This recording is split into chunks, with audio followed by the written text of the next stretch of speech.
তো আজ চলে এসেছি আমরা সকল বন্ধু মিলে একটা ছোট্ট পিকনিক করতে। তো সকল বন্ধু মিলে কত হাসি এবং ঠাট্টা এই আর কি হচ্ছে, তার ছলে এদিকে রান্নাও চলছে। তো জাস্ট ওয়াও লাগছে। কারণ হচ্ছে এইভাবে হই হই করে আড্ডা দিয়ে একসঙ্গে বসে গল্প করে একসঙ্গে রান্না করে খেতে তার মজাই একটা আলাদা। তো সকলে তো একসঙ্গে থাকা হয় না, তো এইভাবে একসঙ্গে হয়েছি, তো একসঙ্গে পিকনিক করছি, তো দারুণ লাগছে, অসাধারণ লাগছে। কারণ হচ্ছে এইভাবে পিকনিকগুলো মনের মধ্যে রয়ে যায়, যে আমরা এই সময়গুলো কাটাচ্ছি, সময়গুলোর জন্যে মনের মধ্যে রয়ে যায়। তো এদিকে দেখো আমি সালাড করতে চলে এসেছি।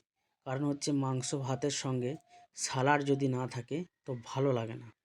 তো সালাড আমি কি সুন্দরভাবে রেডি করছি, সকলে বন্ধু মিলে দেখুন। তো ফুল ভিডিওটা ওয়াচ করুন, সব কিছু দেখতে পাবেন।